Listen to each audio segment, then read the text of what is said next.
thankful for that. Tomorrow's going to be a little bit chillier. It's supposed to rain, but hope you guys can make it out for that. Tomorrow is going to be the vote on the House Speaker, obviously. It's going to be happening probably around 9 a.m. So I just want to do some housekeeping real quick. We're going to be, essentially, the plan is to meet here around like 9 to 9:30. So we got that taken care of. You're here. Congrats, you made it. We're going to be marching around these buildings here and then crossing the street and then going all the way out to the front of Longworth, which is like directly in front of us right now. But we're going to be gathering there, having a series of speakers. Brianna Joy Gray is on her way. She's going to be speaking. We got Nick Brana from the People's Party who's going to be speaking, and Lee Camp, who also is going to be speaking. So, and I think Savage Joy Marie is also going to be there. So if you guys saw the Forced to Vote Town Hall on Jimmy Dore's YouTube page, she's shared this very, very heartbreaking and moving story about her own personal, devastating crisis with the murderous healthcare industry in this country. So, I think without further ado, I do wanna practice a few chants with all of you.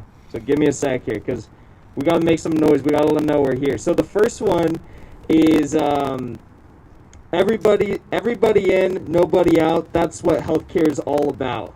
So you guys want to do that one with me? Yeah. All right. 1, 2, 3. Everybody in, nobody out. That's what healthcare is all about. Beautiful. You guys sound amazing. So we'll get that one going. I think you guys sounded good. Second one is don't drop the ball, Medicare for all. We'll do that one twice. All right. 1, 2, 3. Don't drop the ball, Medicare for all. Don't drop the ball, Medicare for all. Nice. Last one. This one's a classic. You guys know this one. What do we want? Medicare for all. When do we want it? Now. All right, you guys get that one. So, again, I just want to say thank you, my deepest thanks to all of you for coming out. This is a crazy moment we are living in right now. 15 million people have lost their health insurance since the start of this pandemic, and that's adding on to the some 90 million Americans who are either uninsured or underinsured at the moment.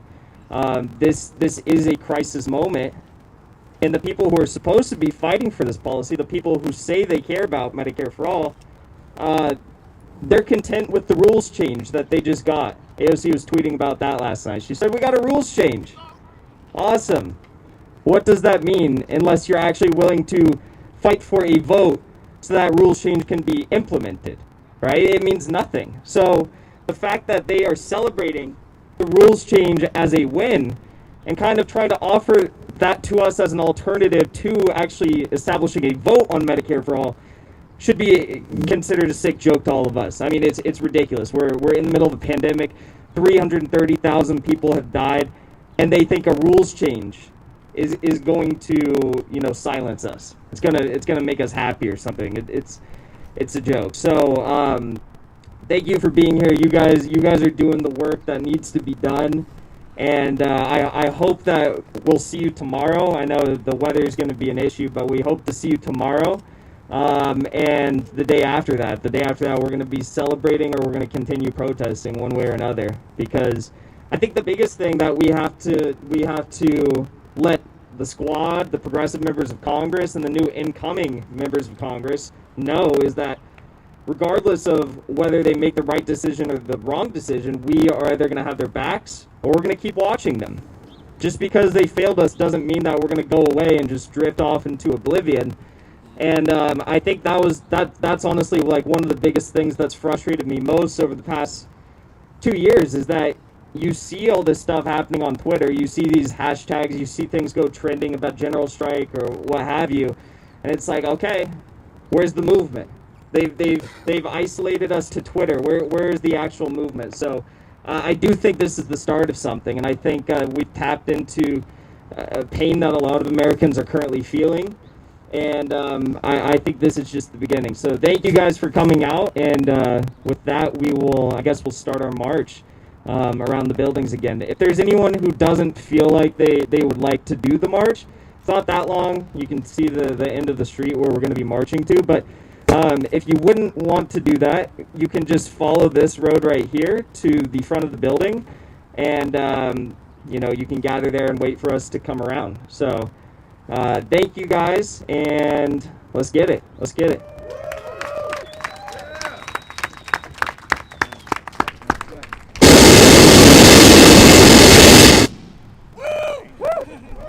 All right.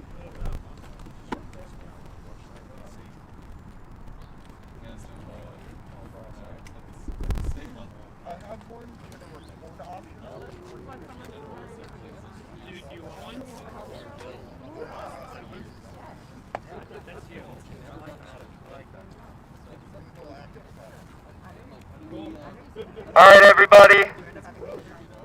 Let's get it. Let's get going. You can follow me over here.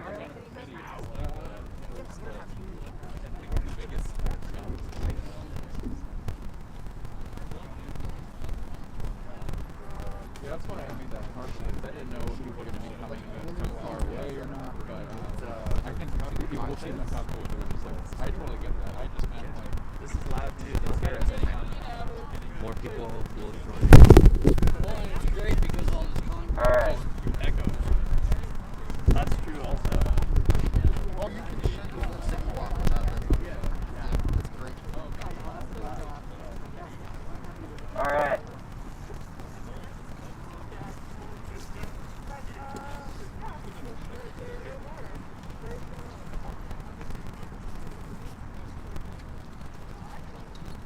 Alright, so they have, in Congress, they have felt that it's okay to, block off their offices. So originally we were going to have a sit-in in their offices because we recognize the crisis that we're currently facing, but they have blocked off their offices for COVID concerns.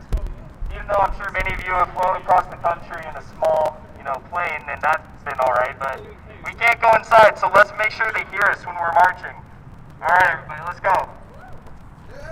First one, let's go. Everybody in, nobody out. That's what healthcare is all about. Everybody in, nobody out. That's what healthcare is all about. Everybody in, nobody out. That's what healthcare is all about. Everybody in, nobody out. That's what healthcare is all about. Everybody in, nobody out. That's what healthcare is all about. Everybody in, nobody out. That's what healthcare is all about. When do we want it? Nobody. When do we want it? Now. What do we want? Medicare for all. When do we want it? Now. What do we want? Medicare for all. When do we want it? Now. What do we want? Medicare for all. When do we want it? Now. What are you here? Medicare for all. And when do we want it? Now. What do we want? Medicare for all. And when do we want it? Now. Don't drop the ball. Medicare for all. Don't drop the ball. Medicare for all. Don't drop the ball. Medicare for all. What do we want? Medicare for all. When do we want it? Now. Let them hear you. They're in their offices right now prepared to take a vote on the House speakership, and the squad and the progressives are ready to give us no concessions to Nancy Pelosi, who has given us nothing over the past 2 years. Why is it that we have an even larger group of progressives in the House now than we did 2 years ago, but they're still not fighting for us? Because the party changes you don't change the party. That's the right answer. Yes, sir. What do we want? Medicare for all. And when do we want it? Now. What do we want? Medicare for all. And when do we want it? Now. I want you to let them hear it. What do we want? Medicare for all. And when do we want it? Now. What do we want? Medicare for all. And when do we want it? Now. There are 68,000 people that die every year in this country because we don't have health care. What do we want? Medicare for all. And when do we want it? Now. What do we want? Medicare for all. And when do we want it? Now. Everybody healthcare is all about. Everybody in, nobody out. That's what healthcare is all about. Everybody in, nobody out. That's what healthcare is all about. Everybody in, nobody out. That's what healthcare is all about. Everybody in, nobody out. That's what healthcare is all about. What do we want? Medicare for all. And when do we want it? Now. What do we want? Medicare for all. And when do we want it? Now. You guys sound beautiful. You guys sound so great. I mean, it really is crazy what's going on right now. It's really crazy. All right. Don't drop the ball. Medicare for all. Don't drop the ball. Medicare for all. Don't drop the ball. Medicare for all. Don't drop the ball. Medicare for all. Don't drop the ball. Medicare for all. What do we want? Medicare for all. And what do we want? Now. What do we want? Medicare for all. What do we want? Now. Medicare for all. Now. Medicare for all. What do we want? Now. Force the vote. Force the vote. Force the vote. Force the vote. Force the vote. Force the vote. Force the vote. Force the vote. Force the vote. Force the vote. Force the vote. Force the vote. Force the vote. Force the vote. Force the vote. Force the vote.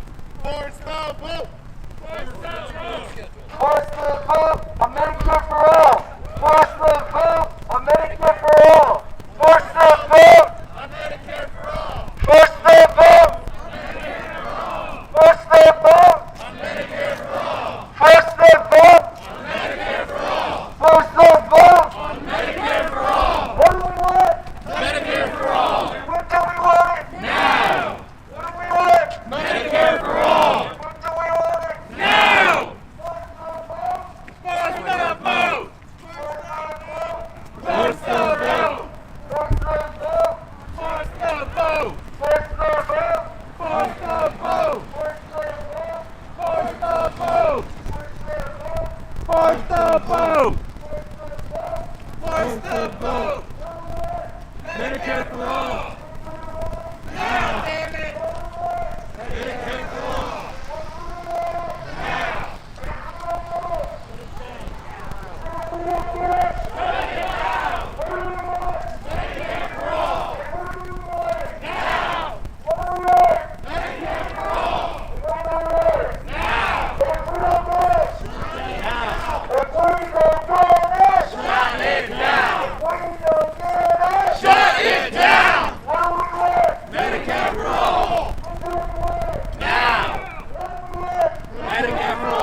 What do we want? Now! And if we don't get it, shut it down! I said we don't get it, shut it down!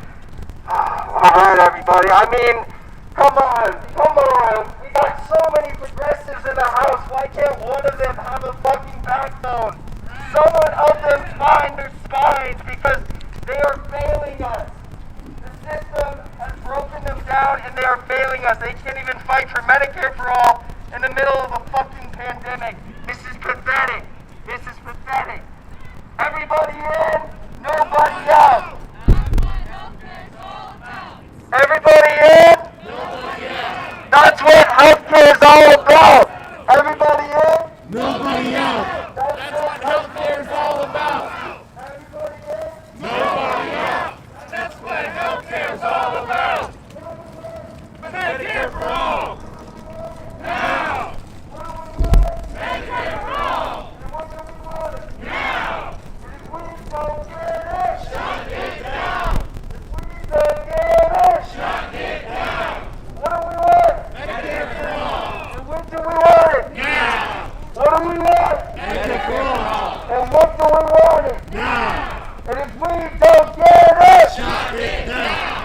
All right, everybody, we're coming up now. So this street here is where we make a difference. This is where they can hear us. This is the front of someone named AOC's office, Rashida Tlaib's office, Mark Pompeia's office, Nancy Pelosi's office. You You guys sound incredible. It's been amazing to hear it. But I want you to even be louder when we go in front of their offices, okay? I want them to make complaints about us. I want them to complain about Medicare for All organizers in front of their offices on a beautiful morning like this. Let's cause some trouble. All right. Good trouble. All right. What do we want? Medicare for all. And what do we want? Now. What do we want? Medicare for all. Now. Shut it down. Shut it down. Medicare for all. Now. Medicare for all. Now. And if we don't get it, Shut it down. and so if we don't get it, Shut it down. first the vote on Medicare for all. First the vote. Medicare for all. First the vote. Medicare for all. First the vote. Medicare for all. First the vote. Medicare for all. First the vote. Medicare for all. First the vote. Medicare for all. First the vote.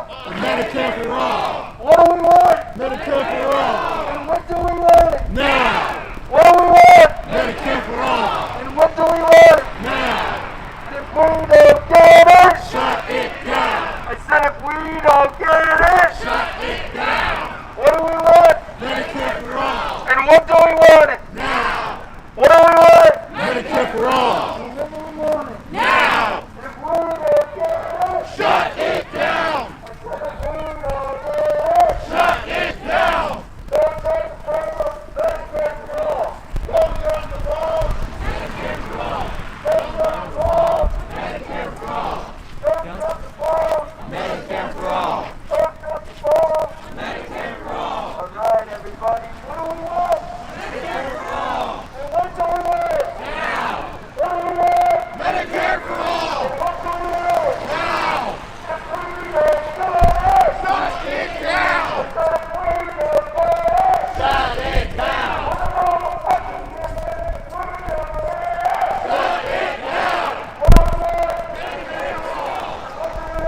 down. Medicare for all. all right, everybody. My voice is getting a little tired. Is there anyone else who'd like to help lead?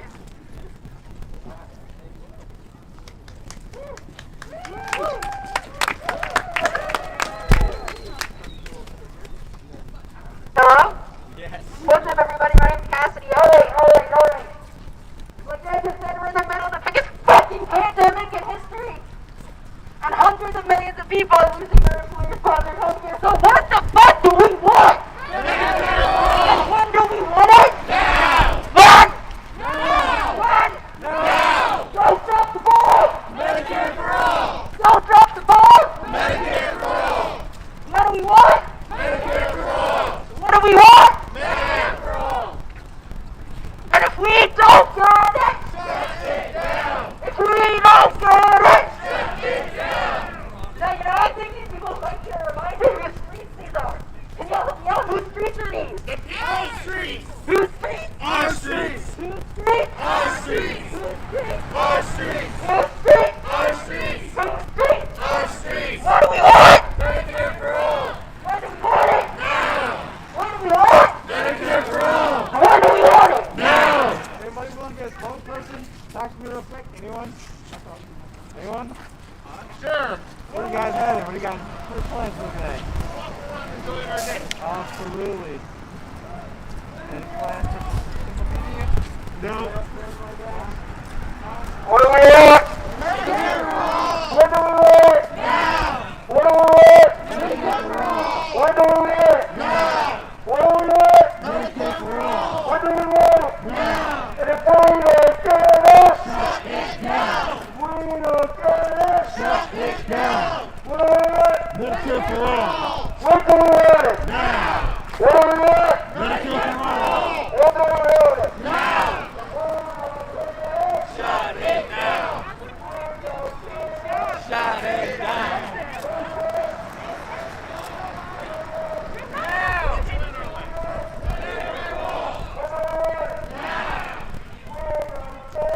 Shut it down. Shut it down.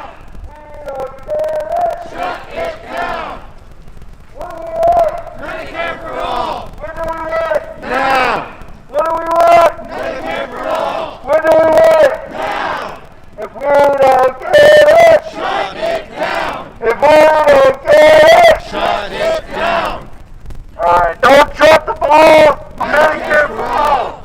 Don't drop the ball. Medicare for all. Don't drop the ball. Medicare for all.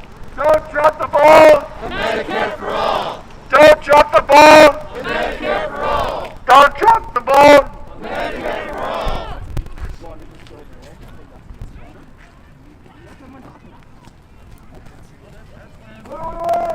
Medicare for all. Now. Medicare for all. Now.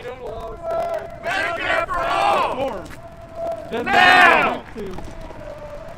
Shut it down.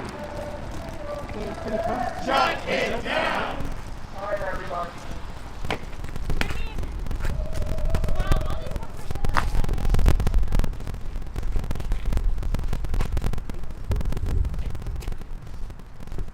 So like we were saying, I mean, we're in the middle of a pandemic. 15 million people have lost their health insurance. Thousands of people are dying on a daily basis. What we need right now is for the progressives to fight, to leverage a tiny bit of their power. Just a tiny bit of their power. That's all we need. That's all we're asking for. We're not even asking for this to pass. We just want to vote. And they can't even get us that. It's ridiculous. It's pathetic. It's pathetic. It is. It is. You know, I personally have known many people in my own life, and I'm sure everyone can attest to this, those who have suffered at the hands of this brutal system that we have in this country that prioritizes corporate greed over the health and well-being of the people that make this country run on a daily basis. So it's absolutely devastating, and we need a change. So I hope from the bottom of my heart that the progressives will do something, won't just sit on their asses all day, and will actually do something and leverage their political power that they've told us and worked with us to accumulate to actually fight for Medicare for all and fight for a vote on this policy that we desperately need right now. So, you know, I don't know if it's going to happen. And that's a very sad thing. Doesn't matter. Because, like I said at the start of this march 2 years ago, they were thinking about running Barbara Lee against Speaker Pelosi, now Speaker Pelosi, for the House Speakership position. They said Barbara Lee would make a great progressive challenger. She claims to be a supporter of Medicare for all. Proof. Now we've helped them, we've donated to them, we've made calls for them, we've organized for them. We've gotten more progressives into Congress. We have Jamal Bowman, Cory Bush, Mondaire Jones, and a handful of others. Art Siegel. These people all support Medicare for all. But what good is that if you're not willing to fight for it? I've seen a lot of people talk about, you know, leftist infighting that's been taking place. In my eyes, if you're not fighting for Medicare for all, then how can you call yourself a leftist? Right. Oh, people are being exposed. That's what's happening. Exactly. Great unmasking. It's the great unmasking. Great unmasking. Yes, sir. Franco, would you like to say a few words? All right. And by Franco, give a round of applause, everybody.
We do have a backup.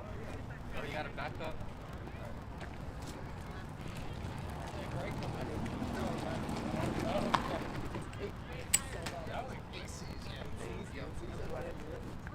This one, no. No. Those are batteries when I was here with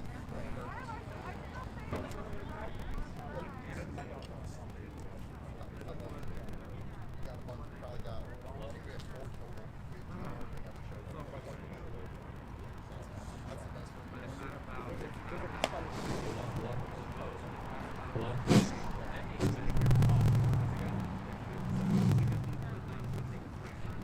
Hello? What's going on? Can you hear me well? So, in 1962, JFK said, what we are talking about doing, most of the countries in Europe did years ago. The British did it 30 years ago. Again, that was in 1962. It's now almost 60 years since that speech and 90 years since the British got universal health care. We are beyond the pale of being behind. And now the so-called quote-unquote progressives, who we elected to represent us, who we elected to fight for us against corporatist politicians like Nancy Pelosi, are telling us we have to wait longer. Amidst a pandemic and a post-Bernie 2016 era in which even the majority of Republicans now want universal health care. This is beyond disgusting. It's insane to think about how we still do not have universal health care in the richest country our planet has ever seen, and now people are beginning to realize that it is not normal. Our mainstream media and establishment politicians' old tricks of indoctrinating us into thinking this is just the way things aren't working anymore, and that's why we are all here today. We are here to make noise.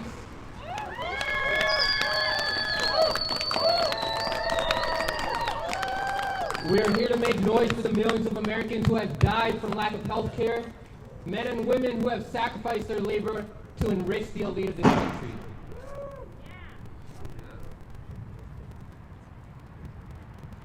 Children whose parents sacrificed their labor to feed them, but also to overstuff the elite into financial obesity. The elite prefer for the future of our society.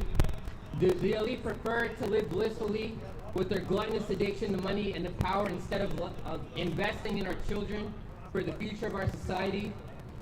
The pharmaceutical and private health insurance industries do not want their unhealthy addiction to money at the expense of human lives and suffering to get treated. And neither does Nancy Pelosi and her addiction to money, power, and rich branded ice cream.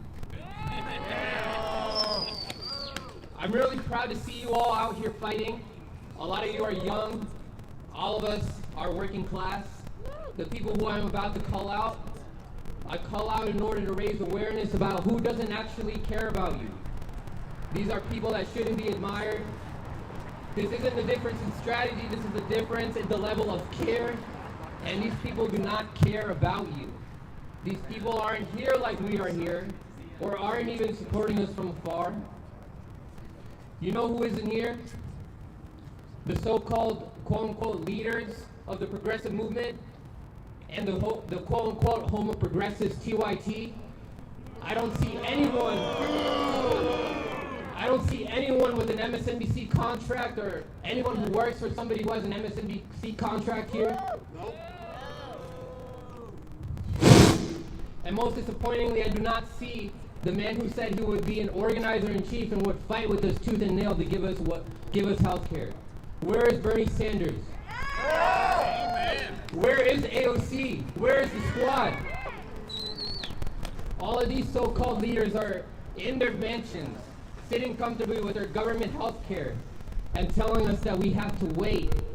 They're giving us excuses that are no different than the bought-out neocons like Mitch McConnell and Nancy Pelosi.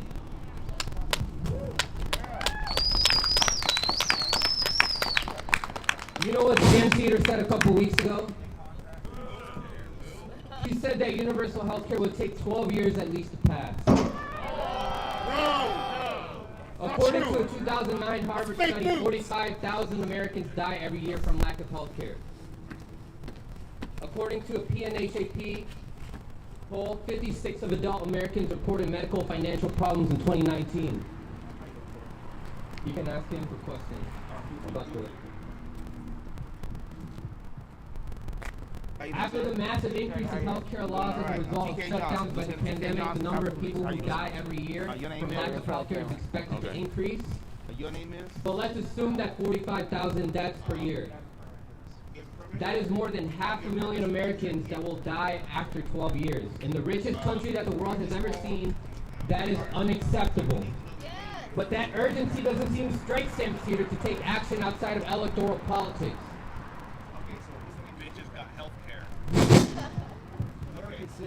Cenk Uygur was telling his audience lies about how we'll have a Republican if Nancy Pelosi isn't voted as Speaker.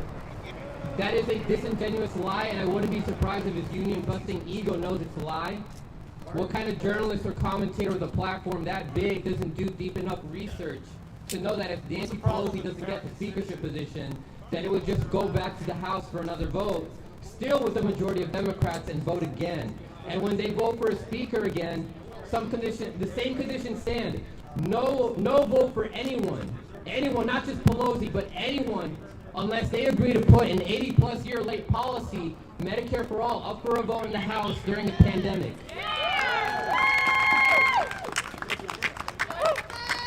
Instead, Cenk Uygur is sending out emails begging working class people who've lost their jobs and their health insurance to donate money to his organization that will just take that money and then tell them to wait.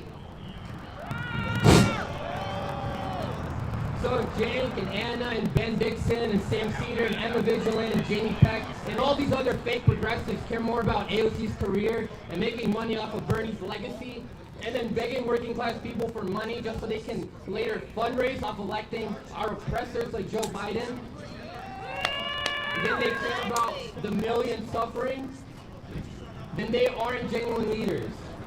They are careerists, propagandists, and self-serving grifters for the Democratic Party. The same party that is identical to the Republican Party in terms of who funds them, imperialism, and denying people their basic needs so that they can enrich their donors. The masks are off. They don't care about the urgency. They don't care about your struggle. And no matter what happens on the third, we will keep fighting. We will keep informing ourselves with objective information. We will keep building our communities online and on the ground. We will keep exposing the synthetic left. We will keep pressuring our politicians until we get the things that we need. Thank you all so much. I love you all. Keep fighting.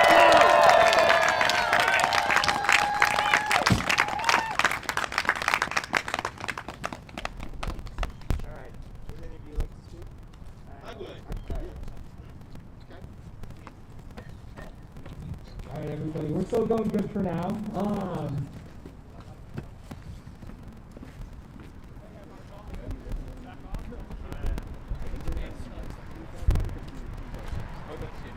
All right, next up, I want to invite up Nick Brana of the People's Party to speak and say a few words. So,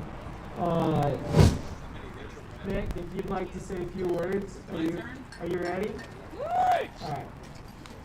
Give Nick a warm round of applause. Thank you, Nick, for everything you've been working on. Hey, big round of applause to Jackson who put this all together. So, we, myself, many others organized the town hall around this a couple nights ago. And so I was personally very grateful that Jackson and others were willing to take on this event and really have a direct action presence, because we need that. We need to stop asking and we need to start demanding. Medicare for All was, forcing a vote on Medicare for All was the centerpiece of the DSA strategy just a year ago, until apparently a movement arose about it. Here's the movement to make that happen. There are organizations on the left. This has been a moment that has really been disappointing, I think, to many of us on the left, because now this is so desperately needed. Like so many of us know, there were 30 million people who were already uninsured before Coronavirus. Another 15 million people have lost their health insurance during coronavirus. We're the only major country on earth that doesn't guarantee health care as a human right. That's wrong. It's wrong. This is our greatest moment of leverage. They are never going to need us more than they do now. We have to make use of this. What good is a PAYGO exemption for Medicare for All if you can't bring Medicare for All to the floor of the House?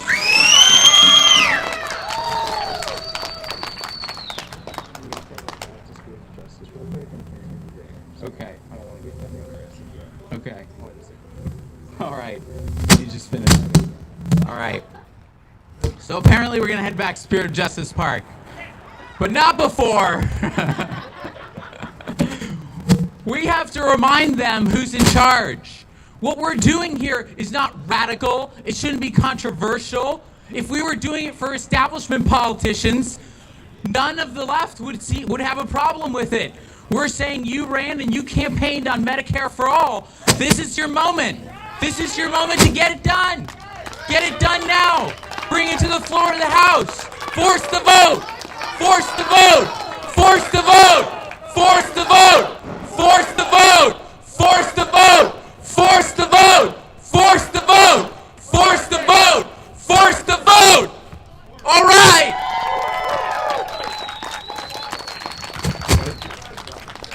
All right, everybody. So we're going to make our way back to Spirit of Justice Park, where we're going to continue with more speakers, because apparently the Capitol Police want to arrest us.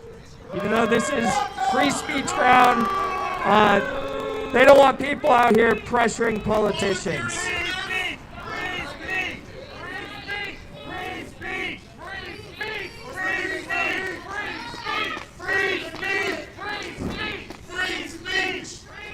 I'm not looking to get arrested yet. All right, everybody. So we're going to continue back to Spirit of Justice Park so we can demonstrate peacefully without them funking us up. So let's go.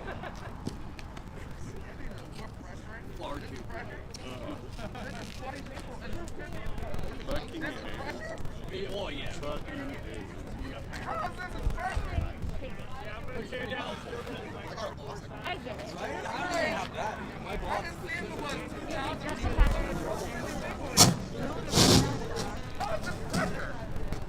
The day after This is not even pressure. I mean, look who's All right, everybody. What do we want? right now. They're about to When do we want it? What do we want? When do we want it? Hey everyone, we are live in Washington, D.C. right now for the Force the Vote action, the first of 3 days. We're on the steps of the Cannon House office building here, right across the street from the Capitol building, but Capitol Police quickly came and confronted some people in the group and said if we did not have a permit to be here on the steps, that we would all be arrested. So the group has decided to walk back to Spirit of Justice Park, which is where we began. It's just down the block. And it looks like the Capitol Police are following us to make sure that we move.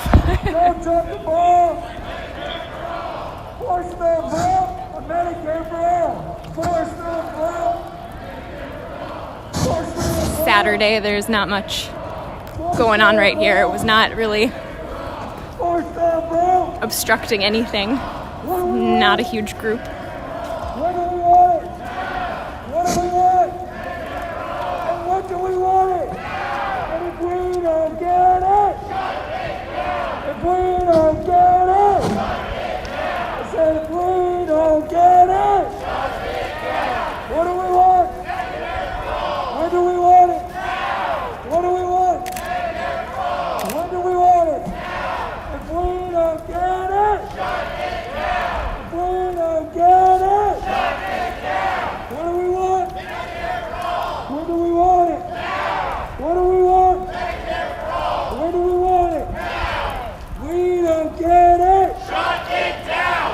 Everybody in, nobody out. That's what healthcare is all about. Everybody in, Nobody out! That's what healthcare is all about! everybody in, Nobody out! that's what healthcare is all about. What do we want? Medicare for all! When do we want it? Now! What do we want? Medicare for all! When do we want it? Now! If we don't get it, Shut it down! what do we want? Medicare for all! And when do we want it? Now! What do we want? Medicare for all! When do we want it? Now! Force the vote. On Medicare for all. Force the vote. On Medicare for all! Are you asking him about a house? Medicare for all! Force the vote. Medicare for all! Force the vote. On Medicare for all. If we don't get it, Shut it down! if we don't get it, Shut it down! force the vote, Force the vote! force the vote.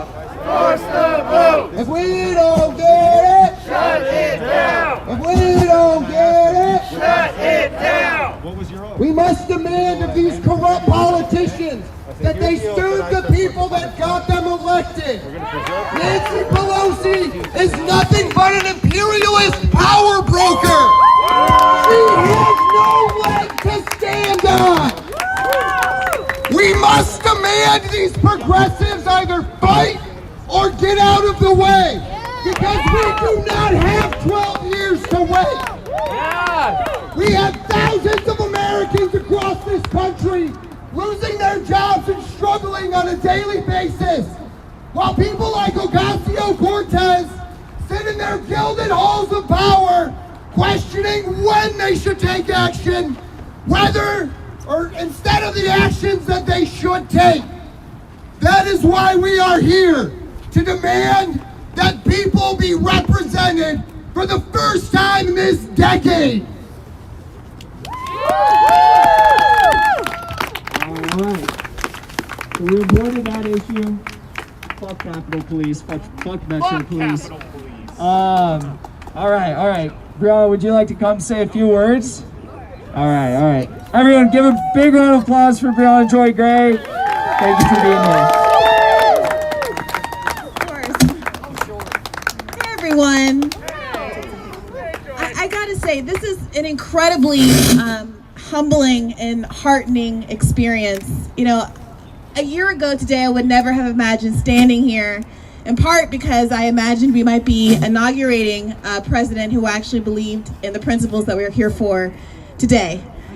But what's particularly disheartening for me in this moment is to realize that although we talked in really exigent terms in the course of that campaign, we talked about healthcare being a human right and that it was an exigent crisis. We talked repeatedly about the fact that 68,000 people die every year from a lack of healthcare. We talked about these issues like nothing could wait. And now I'm realizing in this moment that a lot of the people that I respected in both the left media and in politics seem comfortable with the idea that the timeline is now being extended by years, if not decades. And that has been a real mask-off moment for me and for a lot of us, I think. You know, I feel like sometimes I was just the most naive person in the world because I actually believe the things that we said. There was a reason that I felt compelled to leave a fairly comfortable job to go into left journalism, because I believed that certain things needed to be said because we couldn't wait. And there was a reason that I left my job in journalism that I loved and believed in to go and join a campaign and give up a certain amount of security, because I believed that it was worth it for what we were fighting for at the end of the day was worth it. And now to hear that a lot of people seem to believe that we could extend these timelines, that the things that we said was just mere sloganeering, is really disheartening. But what is heartening is seeing how many of you are willing to stand up and keep saying what is right and keep speaking truth to power no matter what the consequences are. Because some of us aren't angling for MSNBC contracts. Some of us aren't in this for a career in politics or a job on the Hill. And I take seriously what some people have said and the objections that they've had about the idea that we should be coming to this from a place of love as opposed to anger. But I don't think that those things are mutually exclusive. Thank you. And I think that a lot of people are angry because too many people have lost the folks that they loved.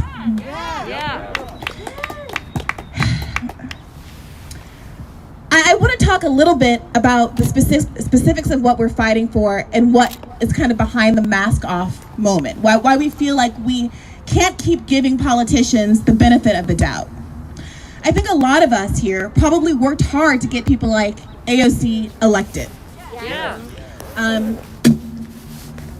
The reality is we thought that she would do her duty, and that's why people like Justin Jackson online put to her kindly, openly, hey, AOC, what about this? What about this idea? What about this strategy? Have you considered it? And it was not until the response that we got was so superficially empty.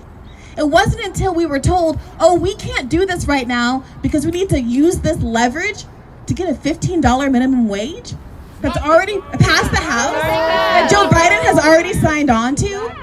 It's not that we're not willing to give people the benefit of the doubt, but they can lose that benefit when they throw it back in our faces and expect us to just eat the excrement that they're shoveling, for lack of a better word. You know? So we've been told, I've been told, I'll personalize it. I've been told that I'm naive, that this is electoralism, that this is voluntarism. But the reality of the situation is this is one of the few times that the left has held real power. We did the thing they're advocating for. We worked to get a critical number of progressives in Congress. They're there now, and finally we're in a situation where they have enough power to actually do the thing many of them ran on, which is to oust Nancy Pelosi. At the very least, at the bare minimum, they can use that leverage to extract substantive concessions for the policies that they have said are existential concerns, that were existential concerns before we got in the middle of a global pandemic in which 15 million people have been kicked off of their employer-based health insurance.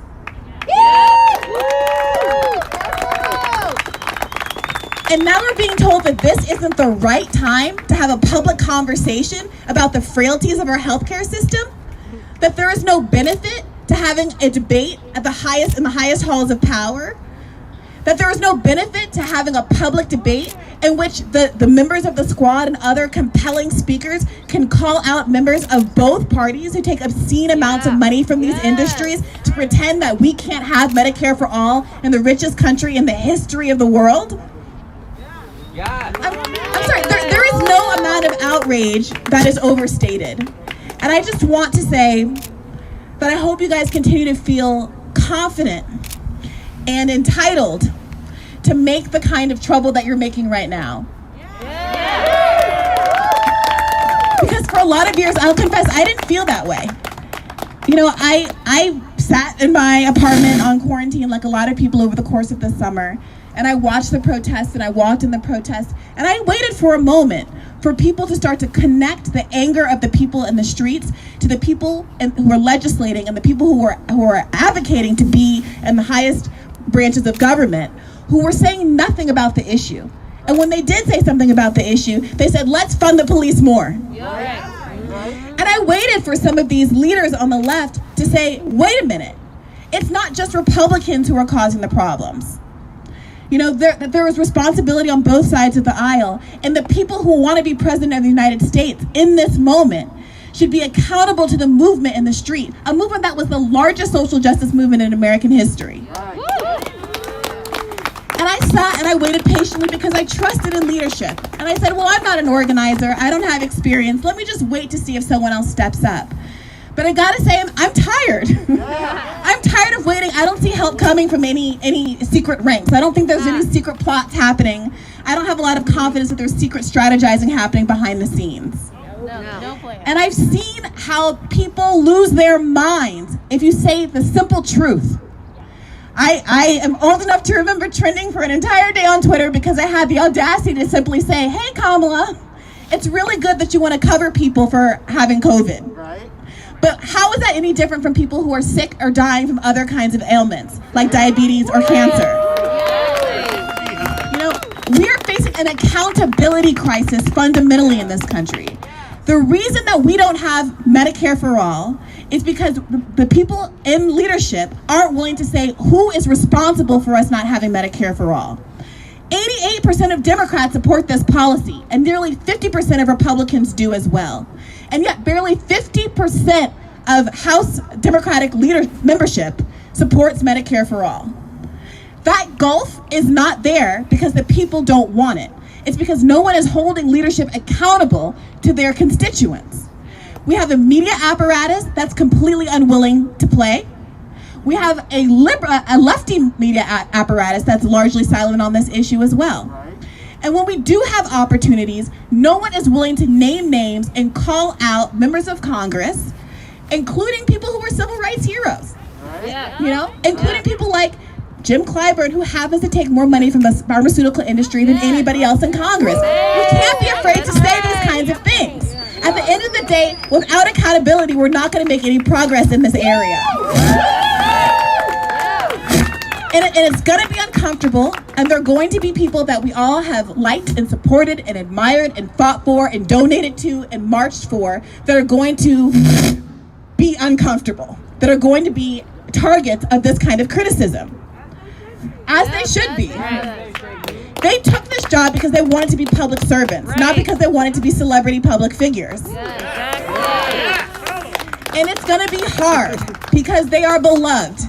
And you are going to be vilified and called every name in the book. You're going to be Bernie Broed to death. But here's the thing. We've been through it before. We're battle tested and thick-skinned. And most importantly, we know we all have each other's back. And that sense of solidarity is the most important and precious thing to me right now. And I gotta say, just on a personal note, it has meant so much to me to know that there is so much real grassroots support for all of these issues that is bigger and bolder and stronger than any of the commitment that was given to any singular candidate or political campaign.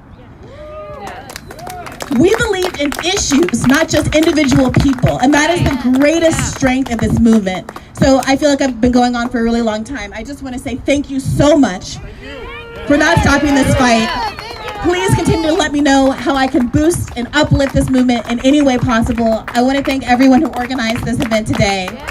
And this is just the first of many. The first of many. Thank you. Force the vote. Thank you, Brianna. All right. Damn, that was cool. Okay, so next I want to bring up Lee Camp, say a few words. Everyone give Lee a big round of applause. Force the vote! Force the vote! Force the vote! All right, it's exciting to be here. Thanks, everybody, for coming out, for giving of your time to get health care for your fellow Americans. God, what a crazy thing to demand. I mean, as many people have mentioned, we're in the middle of a goddamn pandemic, and they say now is not the time. You know, nearly 90% of Democrats support Medicare for all, and they say now is not the time. 90%! You can't get 90% of people to support anything. You couldn't get 90% of Democrats to support free ice cream, for fuck's sake. 70% of all Americans, including Democrats, Republicans, support Medicare for all. And the other 30% need Medicare because they're eating paint chips. And they say now is not the time. 14 million Americans have already lost their employer-based health care in this pandemic. And we're told now is not the time. 1 out of every 3 Americans, the latest study, 1 out of every 3 Americans said in the past month they've had trouble paying for food or paying bills. You think they can pay for our insane healthcare system in the middle of that? 1 out of every 3 American adults. And they say now is not the time. The U.S. is the only industrialized country in the world without healthcare for their citizens, and the richest country in the world. And they say now is not the time. Think about that. Try and process that for a second. Algeria and Botswana provide health care for their people, and we can't do it. Egypt, Ghana, Morocco, Seychelles provide health care for their citizens, and America can't do it. Tunisia, the Bahamas, Canada, Costa Rica, Mexico, Cuba, Trinidad and Tobago. And they say now is not the time, and America can't do it. Argentina, Brazil, Chile, they give their citizens health care, and America can't do it. Colombia, Peru, Bhutan, China, Georgia, India, Indonesia, and they say America can't do it. Israel provides health care for their citizens, and knowing our relationship, it's probably us paying their health care. Japan, the Maldives, Philippines, Singapore, Sri Lanka, Taiwan, Thailand, Albania, they give their citizens health care, and America can't do it. Austria, Belgium, Croatia, the Czech Republic, Denmark, Finland, France, Germany, Greece, Iceland, they give their citizens health care, and we can't do it. Iceland, the Isle of Man, sorry, that's not PC, the Isle of People, Italy, Luxembourg, the Netherlands, Norway, Portugal, Romania, even the dastardly Russia gives their people health care. The evil Russia somehow is able to give their citizens health care, and we can't do it. Serbia, Spain, Sweden, Turkey, the UK, Austria, New Zealand, and Macau. Wow, to Macau. They give their citizens health care, and yet here in the United States, we can't fucking do it. It's insane, it's bananas, it's disgusting, it's a crime against humanity. And yet they say now is not the time. The other thing they love to say, which is the reason Joe Biden threatens to veto it, is because they say we don't have the money. We can't afford it. Where are we going to get the money? A military budget that's over $700 billion a year. Really $1 trillion when you factor in all the secret shit.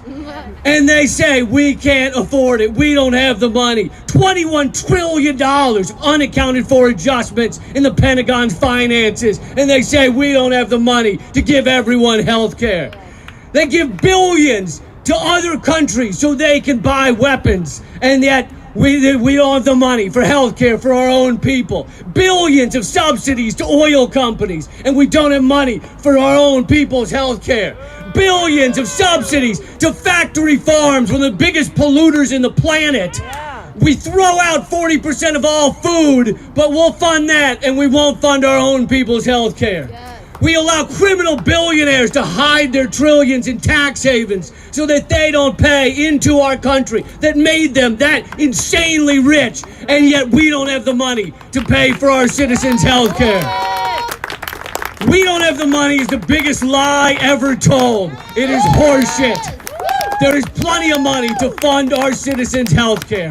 And what we're up against is something very powerful, because a large Princeton study has shown that if something is put before Congress and it does not align with corporate interests, then it has a near 0% chance of getting passed. And that study shows more than anything else that the Congress has been captured. They have been captured by corporate interests. They've been captured by the rich. They've been captured by the billionaires. And it is only people like you standing up that will ever get something through Congress that doesn't align with corporate America, what they want to do, and their profit margin. Thank you guys, and keep fighting.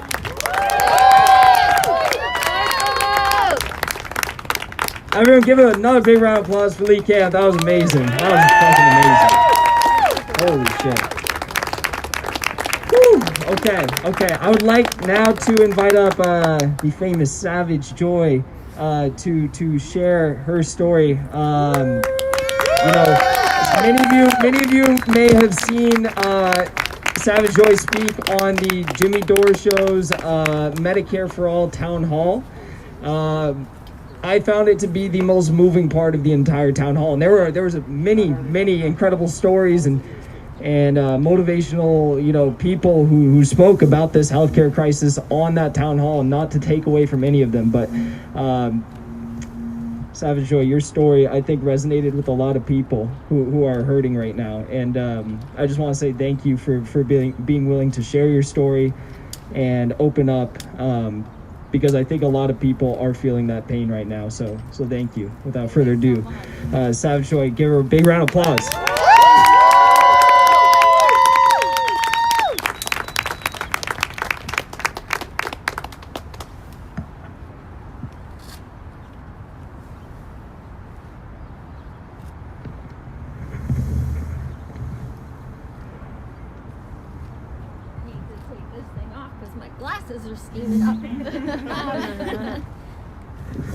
Thank you so much for coming out today. This is a great crowd considering it's, a pandemic and shit.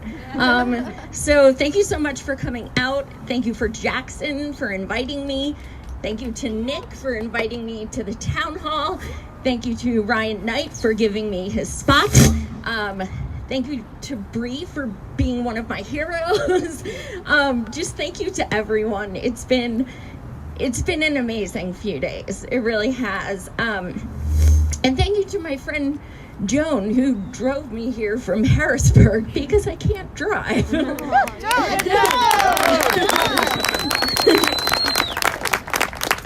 I can't even attempt to quantify the amount of touching, loving, supportive messages and comments I've received since the town hall on Wednesday. It truly is astounding. It means more to me than you guys can ever fathom. Last night, I told my therapist that I made hundreds of people cry, literally in one night. I kind of had to explain it then, but I was kind of proud. I think that's a skill. So, there's so much going on with what is trending and things like that. And, we had 130,000 views on the town hall. And someone's name was trending, not Medicare for All. That's a problem. Yeah. Is our movement not about the issues? I thought we were.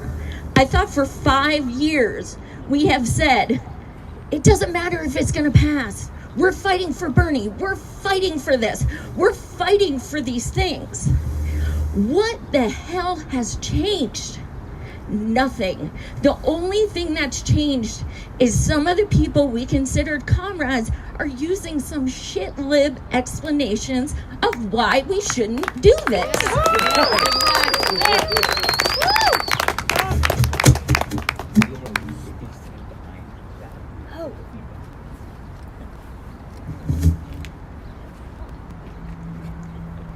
There are going to be people who are watching today who are looking to find something to edit a clip of. Guarantee. So, yeah, and to them I say, we're fighting for your asses too. I was called a grifter yesterday for the first time after having a show for over 3 years. I was kind of proud. And to that I say, my 12 patrons want a word for you. Love you, 12. Love you.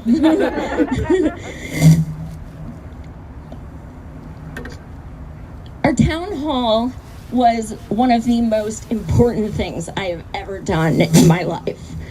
I didn't intend on saying a lot of the things I said, but just kind of went with it and wanted to be transparent. So I asked that we focus on Medicare for All.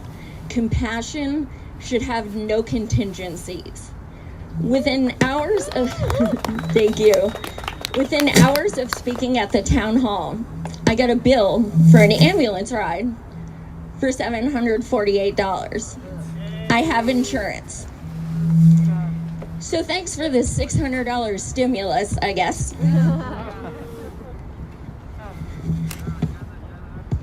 So I digress a little, but for those of you who don't know me, my name is Joy Marie Mann. I have a show called Savage Joy, the Unruly Hour, and I co-wrote the parody Resistance book, basically with Peter Douche, called the Yes Queen Chronicles.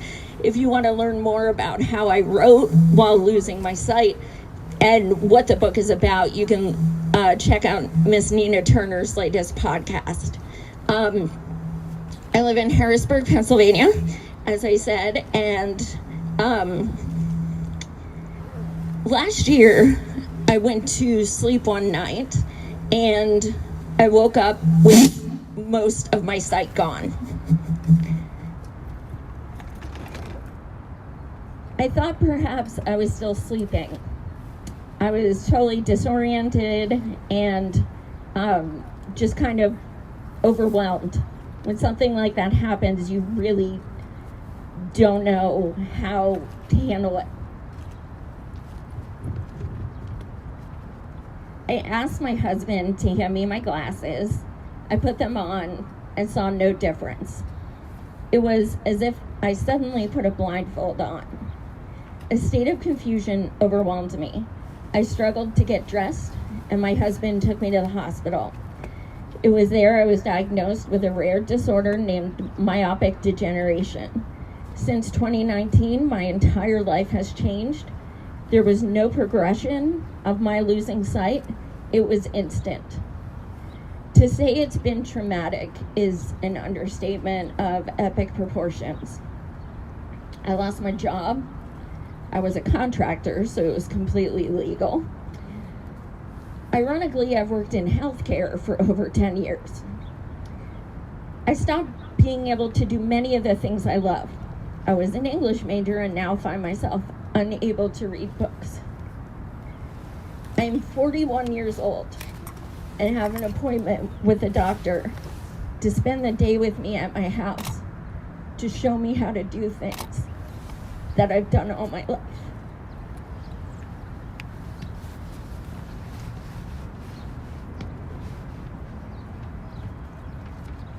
Something as simple as trying to put a pen cap on will send me into tears. It takes many tries to do things we've all done so many times so thoughtlessly. I constantly walk into things and fall down. My life has been uprooted. 1 year ago today, despite everything, I decided to move from Pennsylvania to Iowa for 5 weeks to campaign for Bernie Sanders. It was a struggle in so many ways. I'm not allowed to drive. I only knew one person. I'd never been to Iowa, yet somehow I was convinced I could still go door to door in 4 degrees on ice. I think a lot of it was denial. The reason I bring this up is because one of the highlights of those 5 weeks was meeting Congresswoman Rashida Tlaib. I tried to tell her how much her fight for Medicare for All meant to me, but my words could not escape my sobs. Rashida grabbed my hands and cried with me.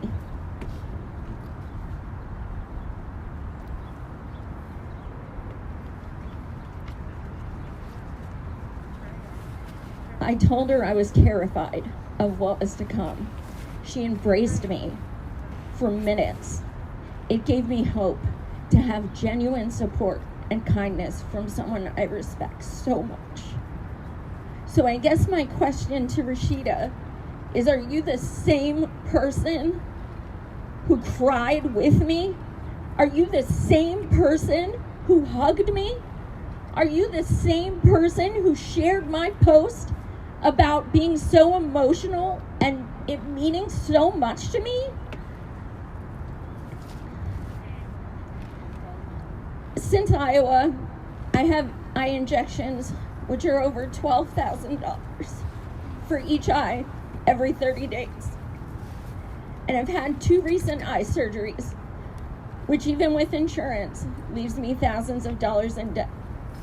Not to mention my $5,000 deductible, which literally started over yesterday.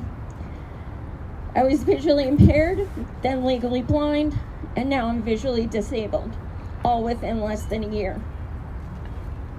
Someone from the Netherlands reached out to me yesterday. She told me she gets the same eye injections and has never paid a dime. Make no mistake, what our country is doing to us is violence. This is violence. People are dying in the streets. People are rationing insulin. People are going without medication. They are being essentially murdered. This is why this is so important that all of you guys are out here today. This is why. It's time people stand up to these so-called progressives and say, we elected you. Yes.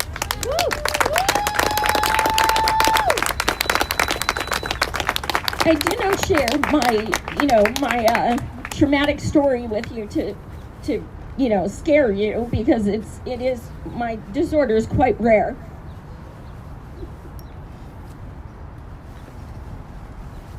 But I wanted to share it with you because even though some of you are so fortunate to not need Medicare for All right now, you may very well need it tomorrow. Or someone you love.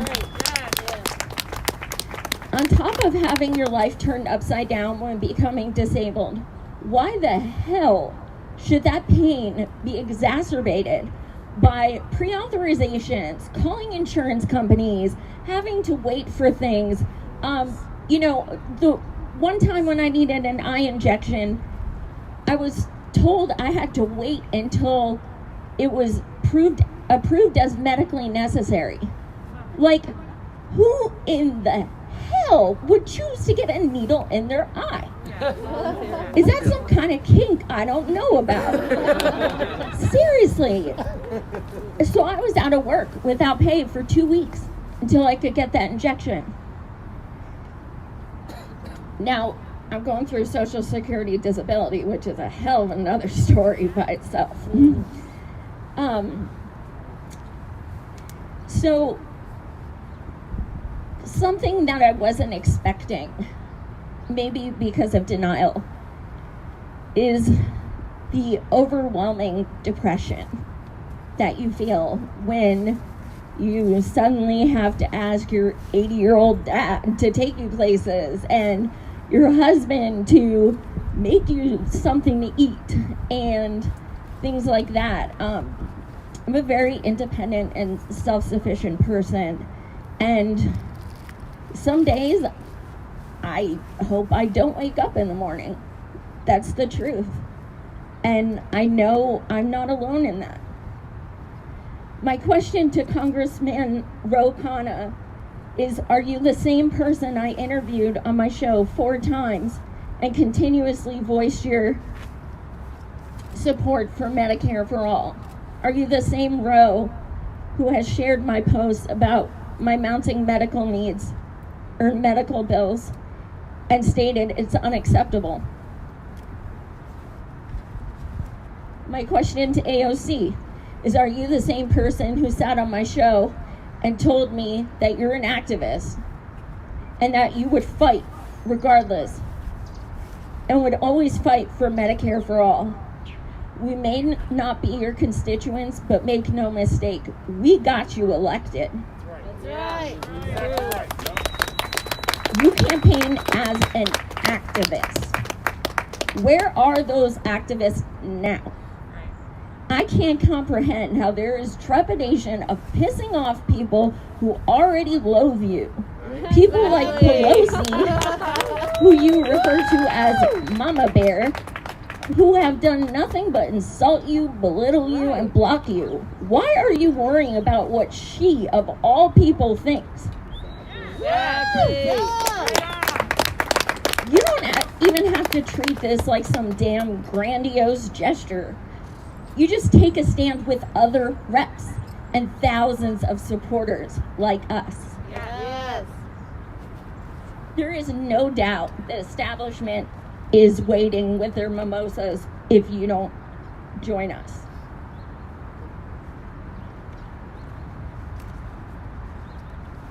guarantee the establishment knows about force the vote. Guarantee. The GOP and the DCCC, who is the DNC bastard child, was just praising AOC yesterday. They know, and they are hoping that she disregards the people who are supposed to be her comrades. We shall see. Fingers crossed.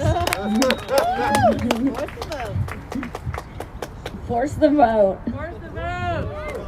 Yes. Some people say it won't pass anyway, but they're missing the point.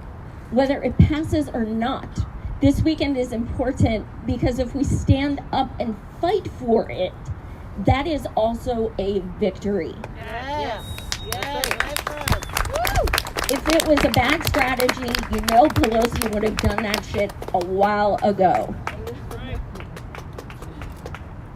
As someone who has become disabled, it is frustrating to see people who say they have no medical bills and no medical needs say now is not the time. Well, the fucking time was years ago.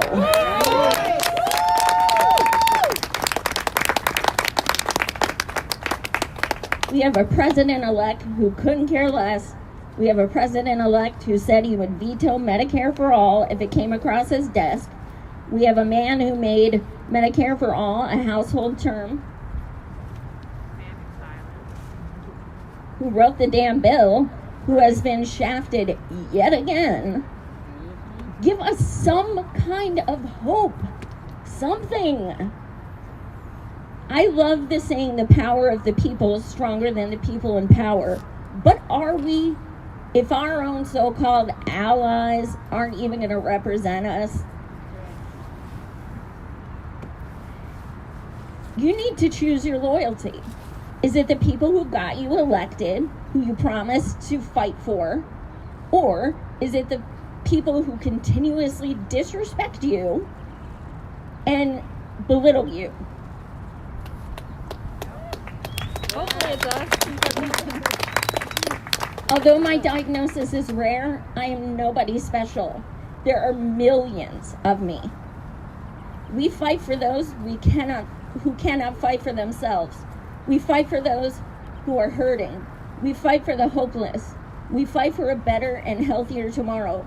Never, ever lose your sense of outrage. And you're damn fucking right, force the fucking vote.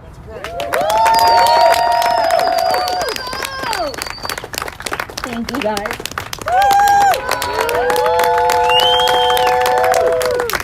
Big round of applause. Big round of applause. Also, I do want to show everyone, you were talking about your book. Right here. This is Savage Joy's book. Very cool. Yes, the Yes Queen Chronicles. So thank you, Savage Joy, for speaking. I mean, I think I speak for everyone here when I say like that. Those are the stories that get us all here today, you know. And even if like not everyone here has been personally impacted in some capacity, I mean, we all have.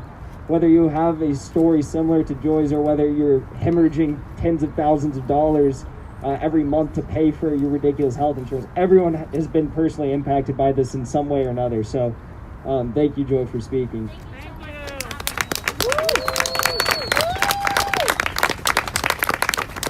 So today is the last full day before they take the speakership vote, and I know most people here understand what's going on. I want to just arm you guys with a few facts if you do take to Twitter or YouTube comment sections or something before this vote takes place. There's been some conspiracies spread that a Republican could potentially earn the House speakership position. I think it was a Cenk Uygur who put that one out. What's the difference?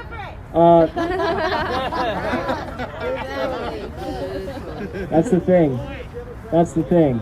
So the odds of that happening exactly are very, very slim because it would take Democrats voting for a Republican as speaker. But as in the crowd just pointed out, the Republicans are not that different from the Democrats right now, and I think we all know that, and that's why we're here. But you know, this really is a crisis moment. I think if there ever was a moment to push for something like this, it would be right now. It would be right now. 90 million people already didn't have health insurance or full health insurance going into this pandemic. Since then, 15 million people have lost their health insurance. That's ridiculous. That's a joke. That's pathetic. And the fact that we now have these progressive champions in Congress, in those offices right there, sitting idly by as more and more people die every fucking day is ridiculous. And that's why we're here today.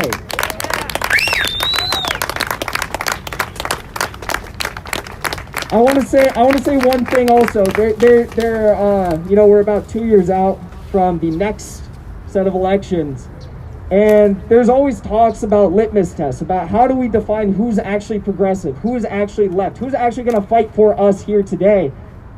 And those litmus tests have changed over the years, right? It used to kind of be like, okay, well, as long as you don't take corporate PAC money, you're chilling, you got my vote, you got my $5 donation, whatever.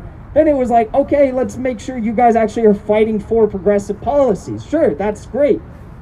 Now the question is, are you going to strategically use your power once you are in those offices to actually fight for the policies that you say you care about? So in the upcoming elections, I want you to ask whoever is running in your respective districts, regardless of whether they're an incumbent or an insurgent candidate, regardless of whether they are in the squad or they're in the Congressional Progressive Caucus, I want you to ask them, go to town halls, show up on their live streams. I want you to flood their comment sections with questions about, are you actually going to fight? Are you going to stand up and leverage your power? Are you going to withhold the speakership position from another person like Nancy Pelosi if we have the opportunity to keep a majority in the House? At this rate, who knows? Because they keep putting up these candidates that don't support the policies that the overwhelming majority of Americans support. As Lee pointed out, 72% of Americans support Medicare for all. That is per a Fox News poll. That is per a Fox News poll. 49% of Republicans support this policy. And it makes sense. It's going to save us between $450 billion and $650 billion a year. And that's not just me talking. That's a group of Yale epidemiologists talking. I don't know people at Yale, but I feel like they would know what they're talking about. I'd hope they know what they're talking about. It sounds like they know more about what they're talking about than the people in those offices over there. So thank you, everyone, for coming out today, because this is the moment that we have to fight the hardest. This is the moment. Everyone's eyes are going to be watching this vote tomorrow. It's going to be at about 9 a.m., I'd assume. That's when it was last year. We'll know in the morning what the final decision is. I'm going to be beyond disappointed. I don't even have words to explain how disappointed and mad and angry I'm going to be if every single member who says they support Medicare for all do not make any negotiations, do not even attempt to make any negotiations with Nancy Pelosi. We have more than enough people. There's over 100 co-signers on Medicare for all. We only need 8. We only need 8 people to have a fucking spine and do the right thing. So when the decision is made tomorrow, again, everyone's eyes are going to be on it. And I do think this is going to have the potential to change these people's careers, because we make up their donor base. We make up their volunteer base. If they don't have our support, what are they going to do? Nancy Pelosi's not going to magically befriend AOC because she sided with her once. That's not how it works. Nancy Pelosi knows that AOC, at the end of the day, doesn't align with her on most issues, even if she's not willing to fight for them. So these people's careers will be ruined. And I want everyone to be there watching this, because this is the moment. We are in the middle of a pandemic. If there's any time to fight for Medicare for all, it's right now. And I don't want anyone to tell you otherwise. I know there are some people saying, no, it's just not the right time. Now's not the right time. There's only 105 million Americans who are underinsured or uninsured. Well, let's wait till 200 million. It's not going to cut it. We got to fight right now. Right now is too late, as we just heard from Savage Joy's story. Right now is too late. It's far too late. There are people dying because of this. Every single day that we wait is 168 more people that die preventable deaths because we don't have health insurance. 68,000 people per year who die because we don't have basic health insurance in this country. It's a uniquely American problem. So I want to thank all of you for coming out today. We're going to be back here tomorrow at 9 a.m. We're not going to be marching over there probably because, well, we'll march over there, but we're not going to stay over there because they're about to arrest people. And I wasn't about to do that, considering the jails are probably filled with COVID right now, unfortunately, due to the way they've been handling it. So thank you everyone for coming out. Let's fucking force the vote. Force the vote! Force the vote! Force the vote! Force the vote! Force the vote! Force the vote! Force the vote! Force the vote! Force the vote! Force the vote! All right, everybody, thank you. Thank you. By the way, there's a Julian Assange action happening. Is there one happening today? Tomorrow at noon. So if you, I'm not saying you have to be if you're here, but if you are interested in advocating for, I don't know, press freedom, freedom of speech, Julian Assange, at the Department of Justice building, there's going to be a Julian Assange action. That's the Monday one. That's the Monday one. Is tomorrow the UK Embassy? Tomorrow, UK Embassy, the Department of Justice. We're going to be here 9 a.m. They're going to be there at noon, and some of us are going to be there as well. So if you'd like to participate in both, you can. You probably see the time right now. It's only 11, so you have plenty of time. So we're going to have more speakers tomorrow, and I hope to see you all here. Even though it's going to be raining, maybe bring an umbrella. And thank you, everyone, for coming again. I appreciate it.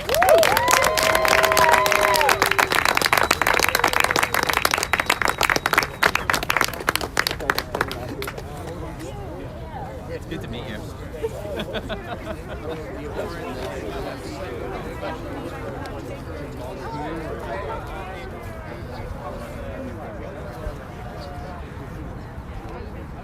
Thanks for watching our live stream of the Force the Vote protest here in Washington, D.C. It's Saturday morning.